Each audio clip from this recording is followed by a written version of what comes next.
Madame, Monsieur, bonsoir et bienvenue à tous dans cette tribune spéciale au cours de laquelle nous allons scruter les missions, les actions, les défis et les grands chantiers de l'Agence de développement de l'économie numérique, ADEN, sous tutelle bien entendu, du ministère des Postes et Télécommunications et de l'économie numérique. Eh bien, mesdames et messieurs, nous allons donc faire une immersion au sein de cette Agence de développement de l'économie numérique qui doit apporter sa pierre à l'édifice dans la marche vers le développement, singulièrement à travers notamment la matérialisation de la vision Congo Digital 2025, portée au plus haut niveau de la République, il faut le dire, par le premier des citoyens congolais. Nous avons cité avec déférence son Excellence M. Denis Sassou Nguesso, président de la République. Eh bien, dans l'animation de cette tribune, je ne suis pas seul. Il y a à mes côtés Romik Okilas. Bonsoir Romik. Bonsoir Dei. Alors, vous êtes journaliste, présentateur et animateur de l'émission Mag Le Bazar à Dire TV. Ce sera donc avec vous pour une quarantaine de minutes avec le DG de l'ADN. Avec plaisir en tout cas pour creuser le fond de cette politico-initiative. Alors, Romik Okilas, nous allons découvrir le profil de notre invité, mais ce sera tout juste après.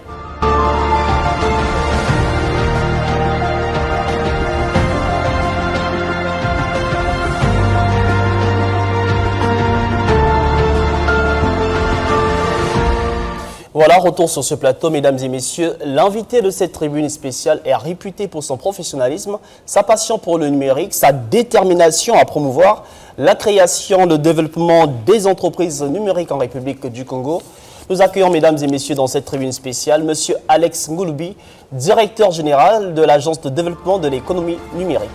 Monsieur le DG, bonsoir et bienvenue sur ce plateau. Bonsoir, monsieur le journaliste. Bonsoir, monsieur le journaliste. Merci. Si vous... Alors, monsieur le DG, comment vous vous portez? Bien, et surtout que vous me donnez cette belle opportunité de m'exprimer et de faire avec vous un contour sur les axes liés au numérique. Voilà. Alors, vous parliez de numérique, justement, nous allons repartir du côté de la régie pour suivre cette fois-ci ce reportage, le lancement d'un portail digital. Il s'agit là de l'école de peinture de Poto Poto. Nous allons suivre et nous reviendrons tout juste après pour le commenter.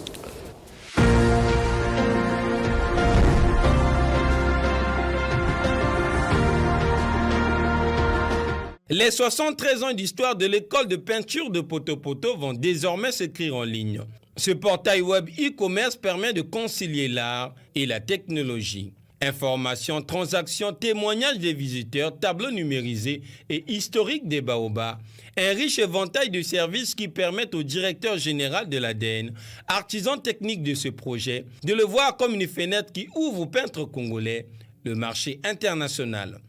La plateforme que nous lançons aujourd'hui, en sus de ses fonctionnalités informationnelles, est aussi une plateforme transactionnelle, acceptant plusieurs moyens de paiement, à l'instar de Airtel Money, Mobile Money, Visa, Mastercard, American Express et bien d'autres. Au regard de la place qu'occupe le e-commerce dans les échanges économiques, nos artistes peintres pourront désormais exposer et exporter leurs œuvres en quelques clics. Aujourd'hui, avec cette plateforme, nous pouvons prendre le risque d'affirmer que toutes les conditions sont réunies pour favoriser l'émergence du e-commerce dans le secteur des arts plastiques. Marchand d'art des temps modernes, cette plateforme en innovant et en protégeant les génies créatifs des Congolais est aussi une opportunité offerte aux jeunes de réinventer l'art, a dit Léon Juste-Tubombo, ministre de l'économie numérique. Cette fois-ci, le numérique sert de jonction entre les œuvres d'art, les artistes peintres et le monde extérieur.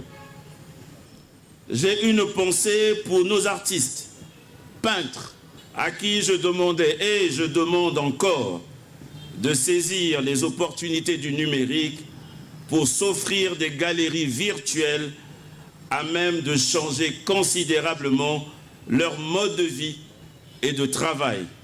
Je profite de cette tribune pour rendre un hommage solennel à son Excellence M. Denis Sassou Nguesso pour sa sollicitude permanente à l'égard de la chose numérique pour laquelle il exhorte les jeunes à s'y insérer. Accompagné de plusieurs ministres venus témoigner de l'importance de cette école, ce lancement a coïncidé avec l'installation de la fibre optique sur place et une visite guidée des installations du portail web e-commerce.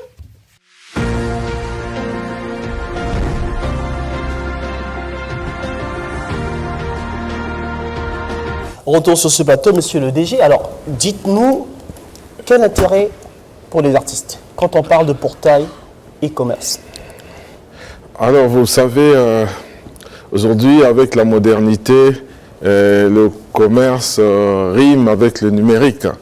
À l'époque, les ventes se faisaient directement dans les offices, mais aujourd'hui, avec l'ajout des fonctionnalités numériques, nous pouvons avoir un portail virtuel qu'on appelle e-commerce et vendre ces articles.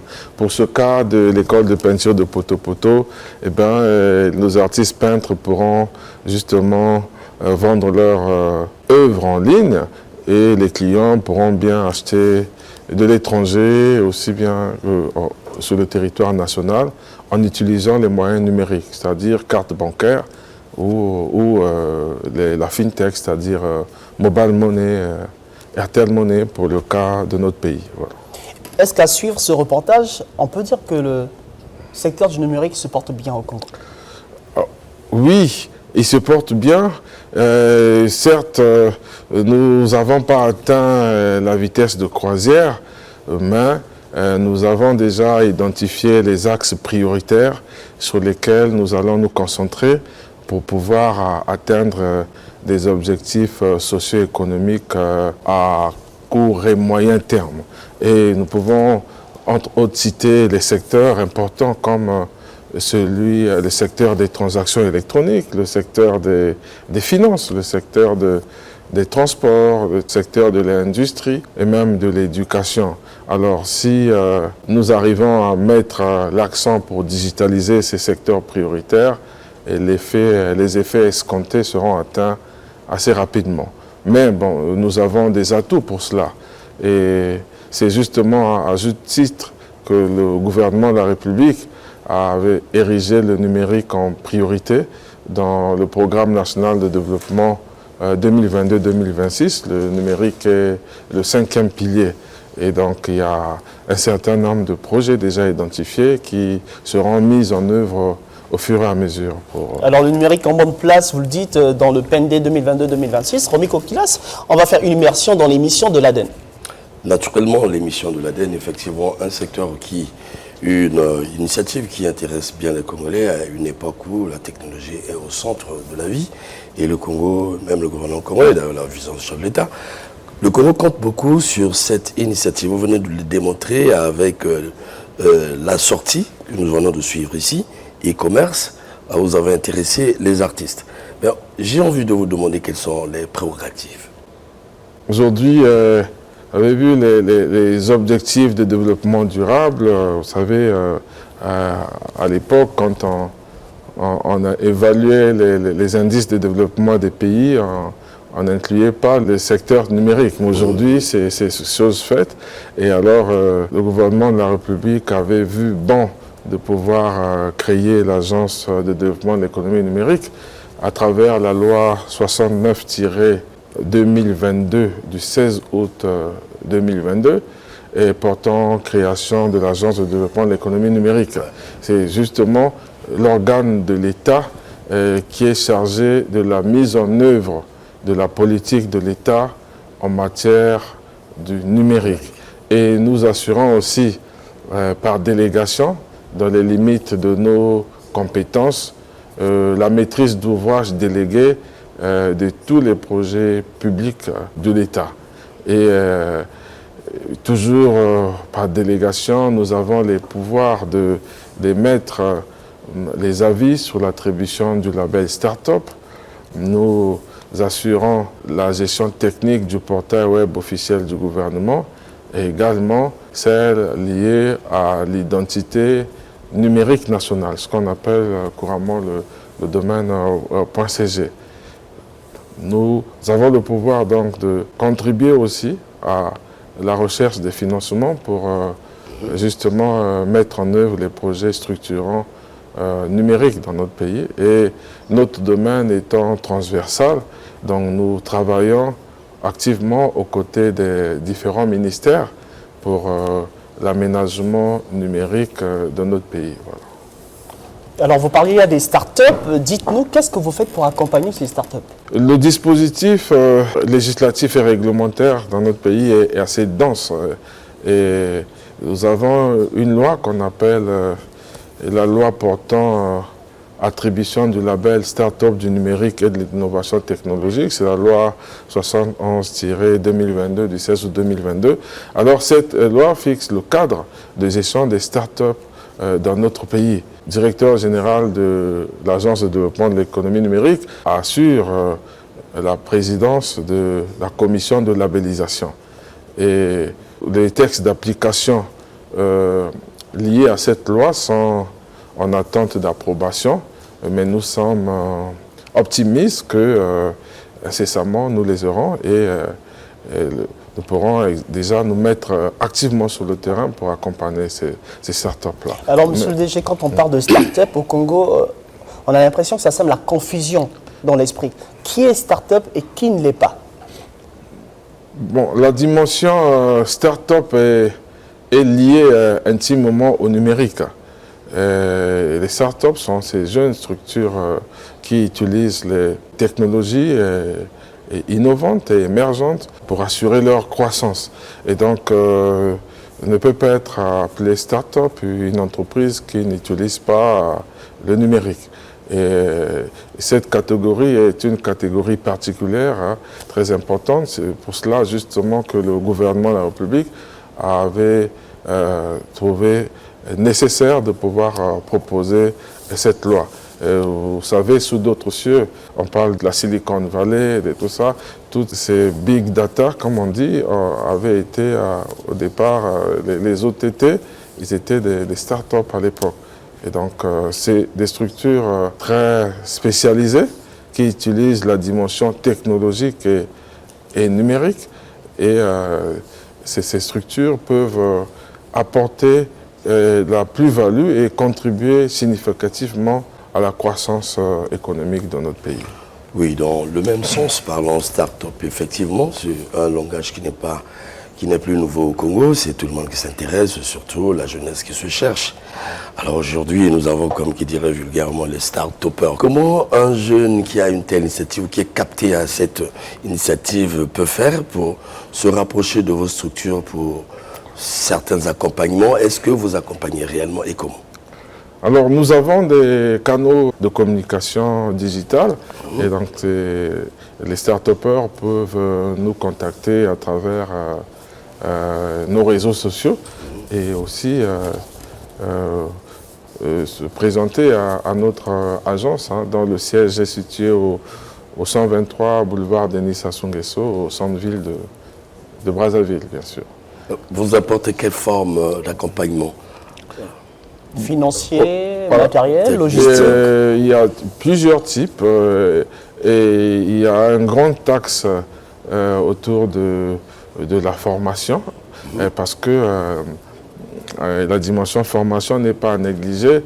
Ces startups, en général, sont tenues par des jeunes, des jeunes qui sont dynamiques, qui ont des idées, qui peuvent même concevoir dans leur maison, dans leur chambre, mais après, au-delà de l'ingéniosité, il faut leur donner aussi les capacités d'être entrepreneurs, de pouvoir gérer leur structure, de faire la comptabilité, de faire du management.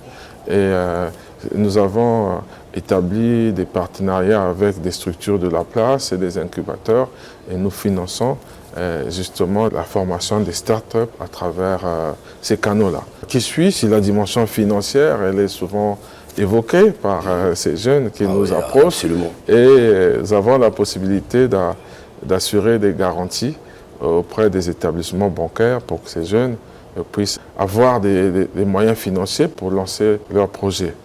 Voilà. Alors, vous parliez du lancement des projets. Justement, dites-nous quelles sont les actions que vous réalisez sur le terrain, au niveau de l'ADEN. L'Agence de développement de l'économie numérique travaille d'arrache-pied dans les limites de ses prérogatives pour justement impulser et l'écosystème digital dans notre pays. Et vous avez vu ce bel exemple de la digitalisation de l'école de peinture de Poto-Poto. Et nous travaillons aussi activement avec les partenaires techniques et financiers pour pouvoir accompagner les jeunes. Alors, un partenaire, pas les moindres, avec lequel nous avons signé un mémorandum d'entente très récemment, il s'agit du groupement interbancaire et monétique de l'Afrique centrale. Et ce groupement travaille activement dans les secteurs des paiements digitaux. Nous avons bon nombre de nos jeunes qui ont des applications, qui développent des applications sur ce secteur et nous allons intégrer avec le concours de l'Agence de développement de l'économie numérique les plateformes de ces jeunes à travers GIMAC Pay pour permettre à ces jeunes justement de pouvoir monétiser leur création en utilisant les capacités de GIMAC. GIMAC, je vous rappelle, est une filiale de la Banque des États de l'Afrique centrale. Et donc, à travers ces canaux, les jeunes pourront vendre pas seulement de la sous-région, mais au-delà également. Alors, monsieur le DG, nous savons que numérique et développement font bon ménage. Qu'est-ce que vous faites au niveau de votre agence pour justement donner une impulsion autre, ce que vous avez dit, au niveau à la fois national, mais aussi sur le continent, par exemple? Au niveau des startups, je prends cette catégorie très importante et nous les accompagnons au niveau national, mais aussi nous sommes en train de travailler pour leur compétitivité au niveau continental. Vous êtes sans ignorer que dans les années à venir, nous aurons l'arrivée de la ZLECAf, la zone de libre-échange continentale, et pour que nos entreprises soient compétitives, nous devons justement les préparer à cela. Et nous travaillons avec les organismes africains aussi. Notre État adhère à une initiative issue de l'Union africaine. Nous allons bénéficier même de l'accompagnement de Smart Africa pour pouvoir pousser nos zones à compétir aussi à l'international et à promouvoir leurs produits. Nous allons amener des jeunes à participer à des salons internationaux pour que leurs produits puissent aussi exposer et pitcher là-bas pour leurs produits. Mais c'est un défi, je trouve que c'est un défi que vous vous lancez à vous-même, ce qui n'est pas facile, en regard de cette nouveauté et puis les moyens d'action. Est-ce que vous êtes confronté parfois à certaines difficultés pour accompagner ces jeunes ou bien ces startups? Oui, la première difficulté, c'est au niveau de... je parlais des textes d'application qui vont arriver incessamment. Et pour ce qui concerne les startups, la loi des startups, et ce cadre applicatif nous permettra de parachever les dispositions sur le terrain pour l'accompagnement de ces startups. Est-ce que les jeunes ici donnent, le jeune Congolais ici donne pleinement avec un bon rêve pour accompagner, n'est-ce pas, l'économie du pays dans ce sens? Vous les sentez vraiment? Oui, bien sûr, bien sûr. On a une pépinière qui est très importante et ils sont assez dynamiques, mais on doit les accompagner puisqu'ils doivent être exposés à l'innovation. Et s'ils ne tentent rien, il n'y aura pas grand-chose à faire. Donc ils peuvent tenter et concevoir un produit, des prototypes, 1, 2, 3, même si ça n'a pas bien marché, mais à la 4e tentative, ça peut correctement marcher. Nous conseillons activement et surtout que pour ces jeunes, dans le cadre de leur recherche, nous leur avons souvent conseillé de faire des études de marché préalables qui soient assez précises pour savoir à quoi s'en tenir avant de se lancer, puisque à partir du retour de l'étude de marché, on peut savoir si le projet envisagé est rentable ou non. Et puis, ne pas toujours hésiter d'exposer les atouts de leur création. Et puis après, toujours être agile dans la recherche de financement. Notre mission est transversale en réalité. Et nous devons donc prendre le volet accompagnement du début et jusqu'à la fin. Nous ne pouvons pas juste laisser les jeunes concevoir et puis venir demander par la suite. Nous devons déjà leur donner les skills au départ qui peuvent leur permettre de pouvoir évaluer les tenants et les aboutissements sur chaque proposition, sur chaque prototype qu'ils doivent faire. Et c'est réellement un rôle de coaching, comme on dit, mais bon, nous travaillons en étroite collaboration avec les autres structures étatiques de la place, avec lesquelles d'ailleurs nous avons signé quelques partenariats. Oui, j'ai voyagé aussi, surtout que vous êtes du domaine du numérique. Aujourd'hui, il est démontré que dans pas mal d'États, la question de la souveraineté numérique s'impose vraiment avec acuité. Et nous, ça nous tombe déçus. Hein. Nous sommes comme des élèves encore dans ce domaine. Alors, vous êtes dans ce domaine, vous avez des politiques que vous mettez en exécution, vous vous inspirez. Alors, qu'en est-il pour notre pays en ce qui concerne la souveraineté numérique? Alors, cet axe, ce sujet donc, de souveraineté numérique, je vais l'aborder sur deux points essentiels. Oui. Hein. Et le premier point concerne l'hébergement des données. Pour aller vers la souveraineté numérique, nous devons avoir nos données hébergées dans notre pays. Et à juste titre, nous avons une loi concernant la protection des données à caractère personnel. Voilà.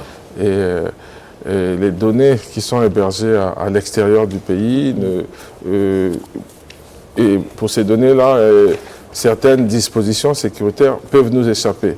Absolument. Et le gouvernement de la République est en train de travailler activement, puisqu'il y a un certain nombre d'initiatives dans le cadre de la mise en place des structures d'hébergement.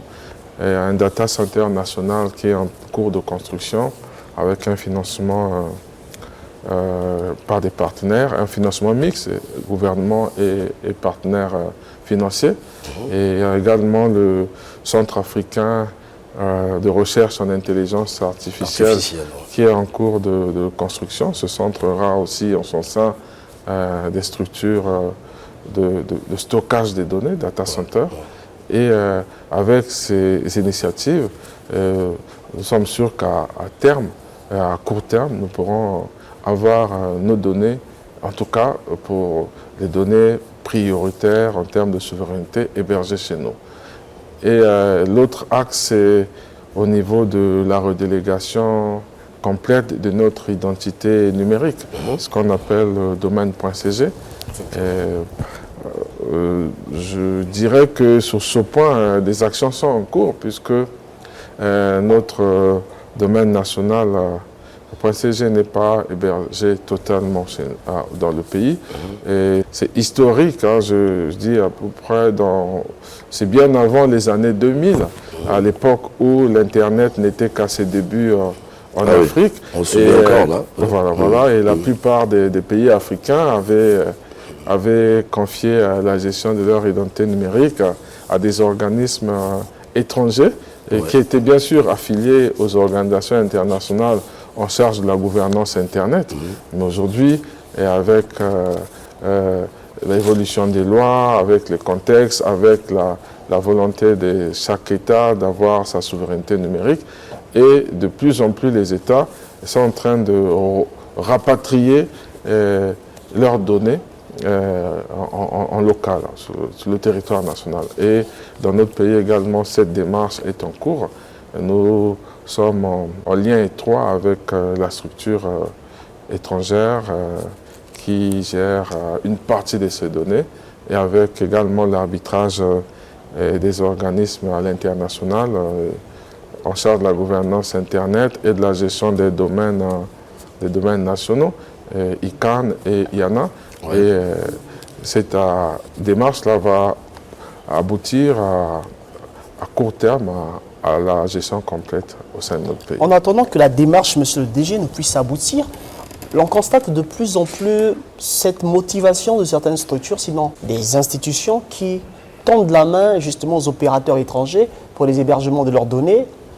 Quel risque pour l'administration congolaise? Le risque, c'est évident, c'est sur la protection des données à caractère personnel ou même les données des administrations. Je ne vais pas revenir sur les scandales à l'international qu'il y a eu durant les dernières années sur ces données. Et ces données, il y a des hébergeurs à l'étranger il y en a certains qui sont véreux, qui peuvent aussi vendre des données à des tiers. C'est déjà arrivé, hein, je n'invente rien. Et donc, compte tenu de ces contextes-là, puisque les États protègent également leurs structures, leurs citoyens, et la tendance, c'est de ramener en local. Et pour ces administrations-là, je dirais que dans notre pays, il existe des centres de stockage des données sectoriels déjà. Et à travers ces centres sectoriels, ils peuvent venir faire leur hébergement. Et ces hébergements qui sont effectués via ces centres de stockage de données sectoriels, et ces hébergements respectent la réglementation en vigueur dans notre pays en ce qui concerne la protection des données. Monsieur le DG, quand on parle de souveraineté numérique, on pense tout de suite à une autre notion, la notion du patrimoine virtuel national. Qu'est-ce que ça vous dit, cette notion? Alors, cette notion est liée au contenu, puisque si le gouvernement investit lourdement en mettant en place les infrastructures numériques, il faut bien qu'il y ait du contenu pour que ces infrastructures vivent. Et les contenus applicatifs, ils doivent être, on doit pouvoir les avoir. Et une de nos missions, justement, au sein de l'Agence de développement de l'économie numérique, c'est de promouvoir un peu ce patrimoine-là. Et donc, nous avons... Promouvoir et sécuriser, bien sûr. Et sécuriser aussi, puisque nous allons identifier, c'est en cours, les structures, les start-up qui sont les plus importants en termes de vocation à faire du contenu, et nous allons justement accompagner ça. Premier Kokilas, on parle aussi d'inclusion numérique. Oui. Alors, monsieur le DG, quand on parle d'inclusion numérique, à votre niveau, comment vous vous y prenez? Alors, le numérique aujourd'hui vient à nous, on ne peut pas s'en passer. Hein. On dit souvent que l'Afrique avait raté la révolution industrielle, mais aujourd'hui, l'Afrique est en train de travailler. L'Afrique ne va pas rater la révolution numérique. Et ça s'adapte très vite, quoi. Et ça s'adapte très vite. Je vous ai parlé tantôt de l'érection en priorité du numérique dans notre pays à travers le PND, le numérique est 5e pilier. Je vous ai parlé de l'arsenal juridique en ce qui concerne la cyberlégislation qui a été mise en place dans notre pays. C'est parmi les plus denses en Afrique. Et également, ce qui reste à venir, c'est accompagner tout ça par les infrastructures qui vont venir. On va profiter de l'occasion d'ouvrir cette brèche parce que c'est une réalité qui touche bien les Congolais. Vous savez bien la montée des réseaux sociaux, l'impact de tous ces instruments dans notre société. Et vous nous parlez déjà des lois qui existent. Mais le Congo a besoin de la sentinelle. Sentinelle à propos, parce qu'aujourd'hui, vous n'êtes pas sans savoir combien la dignité humaine est touchée, la liberté, les droits fondamentaux, ainsi de suite. Et ensemble, l'impression que ça donne, c'est que c'est pas canalisé, organisé, il n'y a aucune loi. On dit même qu'il y a un vide juridique. Et le Congolais, le citoyen, se permet à tout, touchant même l'autorité de l'État, la sacralité de l'État, la liberté des gens, des individus. Maintenant, à votre niveau, puisque vous avez le droit de porter un regard, quel est le dispositif, ou existe-t-il un dispositif permettant donc au Congo de régler tous ces problèmes? Alors, les dispositifs existent. Je peux évoquer la loi sur la lutte contre la cybercriminalité. Elle existe. Elle existe. Je peux citer la loi sur la protection des données à caractère personnel qui existe. Nul ne peut ignorer la loi. Ces lois sont en vigueur dans notre pays. Et les citoyens qui ne respectent pas ces lois peuvent être exposés à des poursuites, même pénales.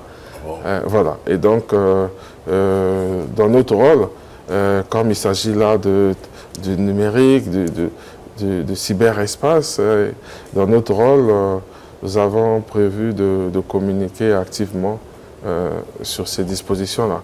Nous faisons déjà de la communication un peu limitée à travers les réseaux sociaux, et cela sera amplifié à travers des campagnes de sensibilisation à travers les départements, puisque il est important que nos concitoyens puissent être au courant de ces dispositions-là pour que chacun, quand il agit au niveau des réseaux sociaux, agisse en toute responsabilité.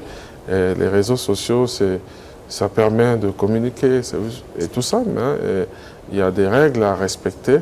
Monsieur le DG, on sait que la loi, elle existe, promulguée en 2019 par le président de la République, avec la bonne volonté justement d'encadrer le secteur. Exact. Mais quel regard portez-vous sur ces Congolais-là qui s'invitent naturellement sur les réseaux sociaux pour quelques bavures, mettent à la fois en péril la sécurité de l'État, la sécurisation des données personnelles? J'inviterai justement ces compatriotes-là à avoir le sens de responsabilité au moment d'interagir sur les réseaux sociaux. Et les lois existent, les lois s'appliquent à nous, et donc nous devons justement les intégrer. Et ça va également avec la culture numérique, puisque le numérique est arrivé dans notre vie, et quelquefois on pense qu'on peut tout faire. Et nous allons, nous, en ce qui nous concerne, jouer activement notre rôle à travers justement des campagnes sur l'usage du numérique, et même sur l'hygiène du numérique, justement pour protéger aussi nos concitoyens qui vont utiliser le numérique. Parce que quand on utilise le numérique, on peut s'exposer aux attaques, aux cyberattaques et tout ça, aux arnaques de toutes sortes. Et il faut les sensibiliser sur les comportements à avoir, ne pas cliquer, ouvrir sur n'importe quelle pièce. Parce que... Et surtout ne pas partager aussi. Voilà, ne pas il y a partager le fait aussi qu'il y ait des fake news, par exemple. Quand on fait le relais d'une information, après il y a distorsion. Et justement, quand on fait le relais d'une information qui n'est pas exacte et à distorsion, et non, on est responsable à peu près au même titre que l'entité, la personne qui a émis le fake news en question. Alors on comprend très bien, monsieur le DG Alex Ngouloubi, que vous ne voulez pas faire le médecin après la mort, en prenant la pédagogie, mais quand vous jouez le rôle de pédagogue, quand vous n'êtes pas entendu, qui après doit prendre le relais pour sanctionner?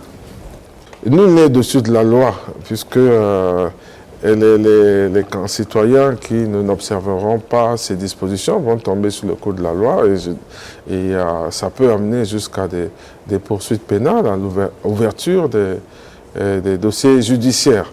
Voilà. Et toujours dans le cadre de notre écosystème juridique et de protection des données à caractère personnel, il y a la Commission nationale de protection des données à caractère personnel.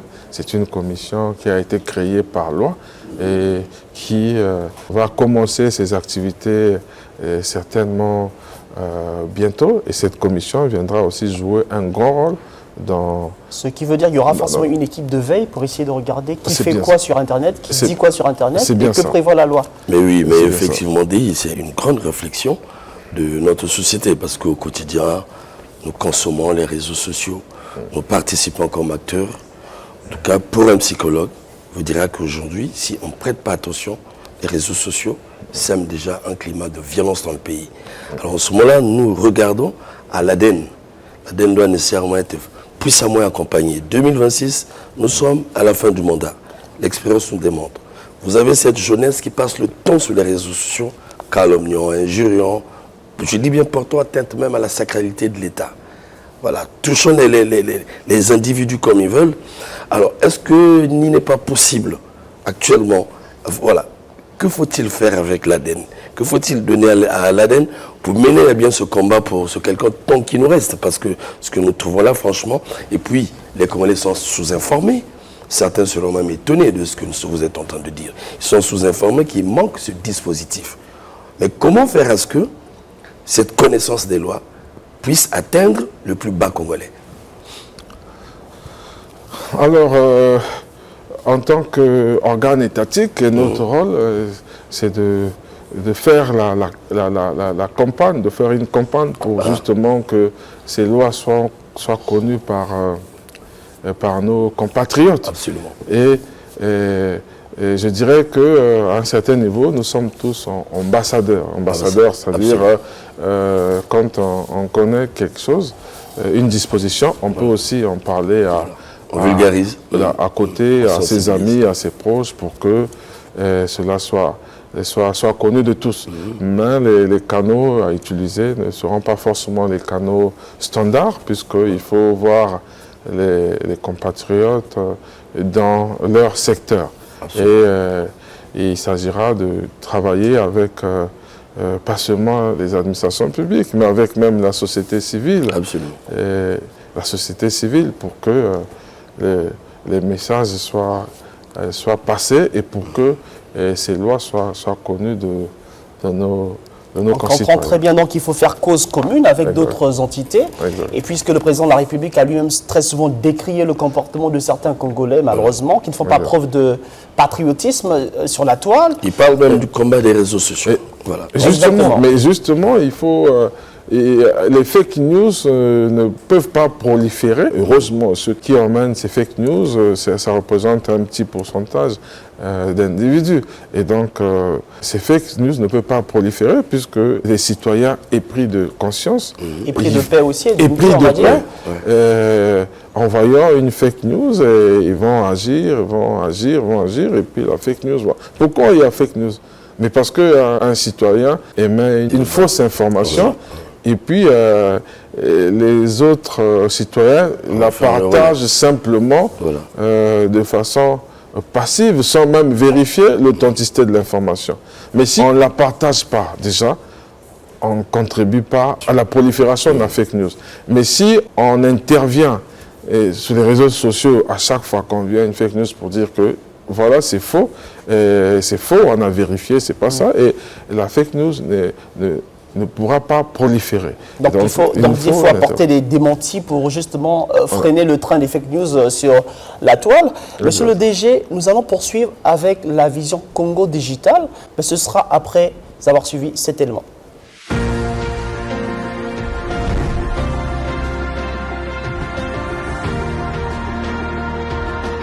La deuxième conférence des agents du numérique d'Afrique centrale en marge du Salon Oziane répond aux objectifs communs d'intégration régionale dans le domaine du numérique, d'harmonisation des politiques et services publics numérisés. En ouverture des travaux, le ministre en charge du numérique, Léon Juste Bombo, tout en rappelant l'élan porté par les assises du numérique au Congo, a émis quelques recommandations. Dématérialiser les services publics, assurer la sécurité numérique, l'inclusion et l'innovation afin de relever les défis de la cybercriminalité, de la sécurité des systèmes d'information et des réseaux dans un monde dérivé vers le tout numérique. Mettre en place des stratégies de gouvernement numérique pour intégrer les systèmes numériques à travers le secteur public, pour développer des solutions numériques centrées sur l'utilisateur et promouvoir l'interopérabilité des données. Après de longues discussions, un communiqué final et une déclaration ont été adoptés avec amendement pour produire les instruments juridiques et techniques nécessaires, inscrivant ainsi dans le marbre cette organisation au grand bonheur des participants. Il est question pour certains de rattraper leur retard, pour d'autres de poursuivre l'accélération de la transformation numérique. Eh bien, nous voulons le faire entre pays frères et amis. En présence des organisations internationales, dont les représentants de la CEAC et de la CEMAC, les responsables des agences et entités en charge du numérique tournent une page de l'histoire de l'Afrique centrale en se diversifiant à travers de nombreuses opportunités qu'offre le numérique.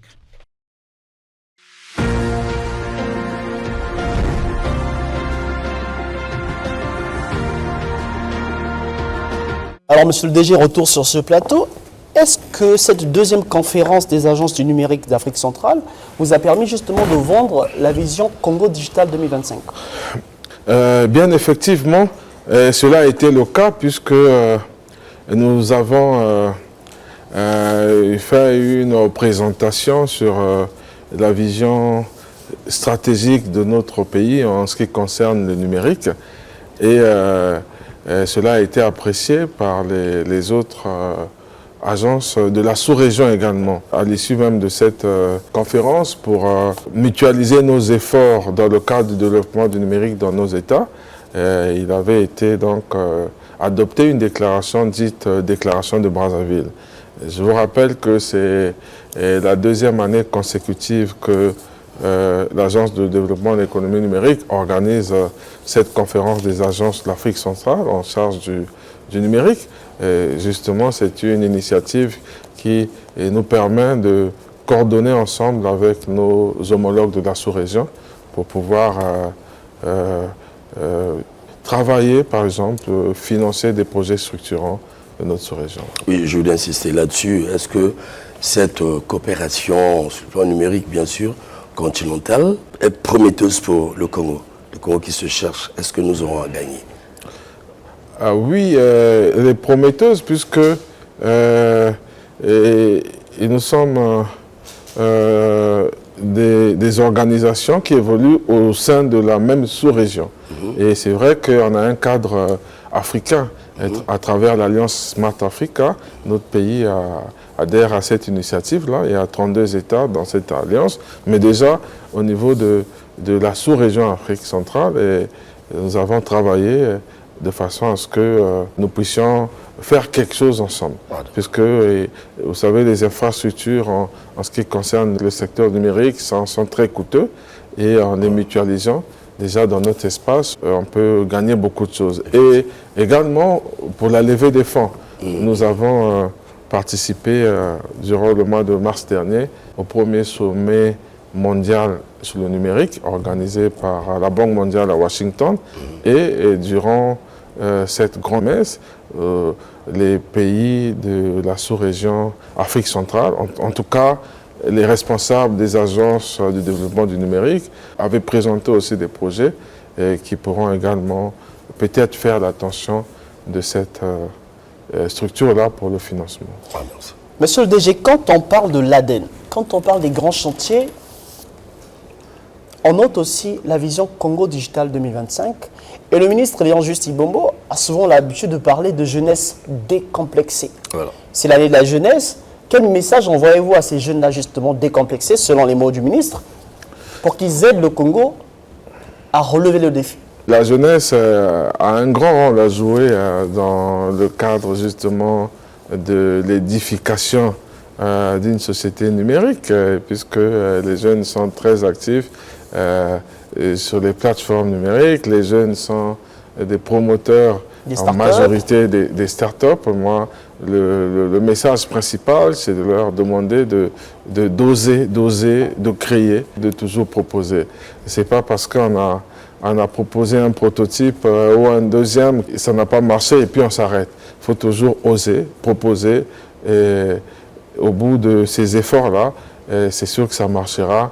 Et ne pas hésiter de regarder auprès des structures étatiques qui accompagnent l'ADEN. Pour notre cas, également, sera très à l'écoute de ces jeunes-là. Monsieur le DG, pour les quelques années qui viennent, quels sont les grands défis que vous voulez relever au niveau de l'ADEN? Nous allons porter notre attention sur la digitalisation des processus au niveau de nos administrations, au niveau de notre société, simplement. Il y a une initiative importante qui est en cours, justement, au niveau de l'Agence de développement de l'économie numérique, c'est le développement et la mise en service du portail de services eGov.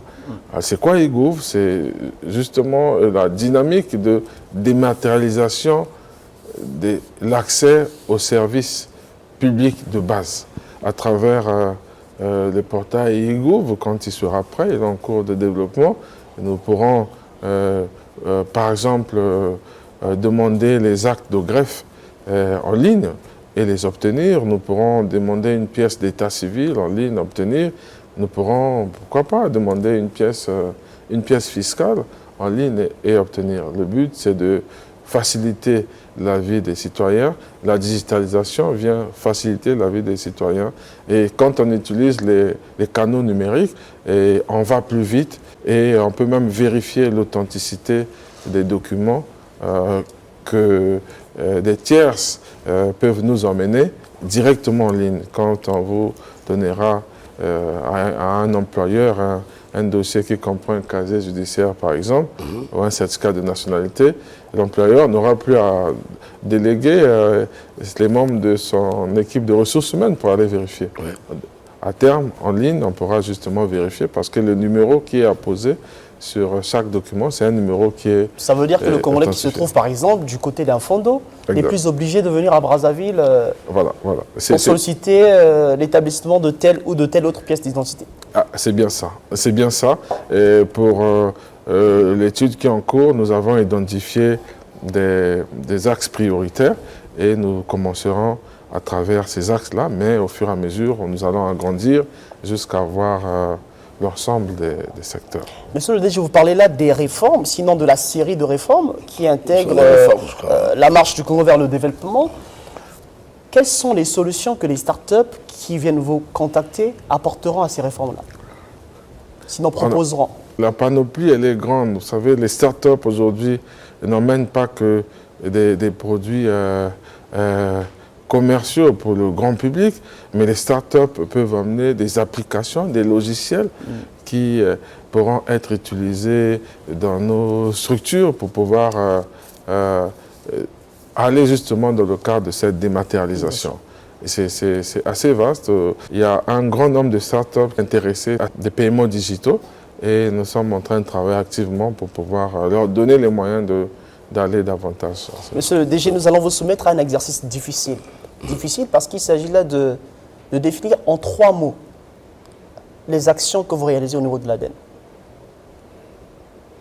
En 3 mots. Avant de faire le bilan avec Okilas. Oui. Alors, je vais essayer de ne pas dépasser les 3 mots. Allez-y. La première action, c'est la digitalisation. Et la deuxième action, c'est le focus start-up. Et puis, en dernier, je dirais plutôt les projets. La digitalisation aujourd'hui s'impose à nous. Nous avons des secteurs importants qui sont à digitaliser pour pouvoir améliorer le rendement, apporter la traçabilité et également pour atteindre nos objectifs. Si je prends par exemple le secteur des finances, aujourd'hui si nous arrivons à digitaliser, eh ben, on aura toute la traçabilité, on aura également la facilité d'atteindre. Je prends une structure qui doit aller faire des recouvrements ici, recouvrement là, mais il faut avoir un véhicule, il faut mettre du carburant, il faut aussi assigner des personnels. Ça réduit le coût alors de... Voilà. Mais quand ces recouvrements se font à travers les canaux digitaux, eh ben, ça va plus vite et puis on y gagne. Alors, vous y gagnez, vous dites, 2 ans déjà d'existence pour l'Agence de développement de l'économie numérique. Okilas, l'heure du bilan peut-être sonné. Oui, naturellement, vous êtes à la tête de cet organe que vous pilotez et vous avez travaillé honnêtement pour la brillance et la visibilité. Comment se porte l'ADEN? Bon, alors nous travaillons conformément à la feuille de route reçue du ministre des Postes, des Télécommunications et de l'économie numérique. Nous travaillons activement pour pouvoir atteindre justement les objectifs assignés à travers cette feuille de route-là. Et nous sommes en train de travailler aussi pour fédérer les acteurs de l'écosystème digital dans notre pays et pour que, ensemble, nous puissions rapidement faire de notre pays une référence en matière du numérique. Et bon nombre de chantiers sont en cours, mais bon, je vous demande un peu de patience. Voilà. Nous sommes à l'œuvre. Il y a quand même de l'espoir. Il y a de l'espoir, puisque déjà le gouvernement a érigé le numérique comme priorité, en l'inscrivant comme pilier du PND. Et nous travaillons activement et nous sommes en train de discuter avec bon nombre de partenaires. Et je vous ai parlé de l'initiative sur la dématérialisation de l'accès aux services de base publics. C'est en cours, c'est un développement qui est en cours, le déploiement va suivre. Et très bientôt, la vie du Congolais va s'améliorer à travers le digital. Déjà, vous le remarquez vous-même, il y a une vingtaine d'années, on n'avait pas de fintech dans notre pays. Bon, aujourd'hui, vous avez Mobile Money, Airtel Money, et tout ça, c'est les paiements digitaux, mais ça permet d'aller vite. Ça s'impose à nous aujourd'hui, ça s'invite même dans nos ménages en fait. Exact. Très avantageux. Exact. Alors monsieur le DG, très rapidement avant de refermer cette tribune spéciale, nombreux sont ces Congolais qui pensent que vous avez mention très bien jusqu'ici. Sans langue de bois. Regardez la caméra et dites-leur ce que vous pensez. Déjà, je leur dirais merci de cette attention. Mais bon, je pense que modestement, nous pensons que nous allons encore beaucoup travailler pour pouvoir emmener notre pays vers l'émergence en ce qui concerne le numérique. Et d'ailleurs, je ne peux pas évoquer cette émergence numérique sans m'en référer à la vision de son Excellence, Monsieur le Président de la République, chef de l'État, Monsieur Denis Sassou Nguesso. Sa vision est d'arrimer le Congo au développement de l'économie numérique. Donc nous sommes en l'œuvre, nous respectons au détail cette vision-là et nous allons travailler pour que notre pays, le Congo, soit une référence en matière du numérique en Afrique et aussi au-delà en international. À l'œuvre sur tous les fronts, comme le ministre Léon Jussi Bombo, qui ne cesse d'appeler les jeunes à s'impliquer davantage pour qu'enfin vienne à aboutir la vision Congo Digital 2025. Oui, effectivement. La vision Congo Digital 2025 est importante, très importante. D'ailleurs, plusieurs fois au cours de mes entretiens avec le ministre des Postes, des Télécommunications et l'économie numérique, il est revenu sur ça. Et nous avons un grand focus et bon nombre de projets inscrits à travers cette vision et sont déjà mis en œuvre. Nous avons parlé des data centers, nous avons parlé du Centre africain pour la recherche en intelligence artificielle, nous avons parlé du portail de services qui sera déployé, et puisque l'étude est en cours. Et nous sommes sûrs que, avec beaucoup de volonté, nous allons y arriver. Et surtout que le gouvernement nous accompagne déjà. Je parle du secteur du numérique en termes de priorité. Alors, monsieur le DG, on retiendra justement de votre passage sur les antennes de la télévision nationale qu'il faut que chaque Congolais contribue à l'essor de l'économie numérique. Ce sera votre mot de fin.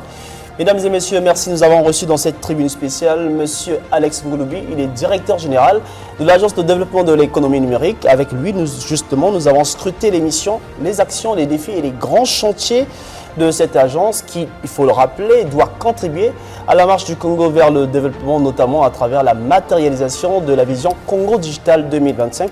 Merci d'avoir suivi cette tribune spéciale. Au revoir et au prochain numéro.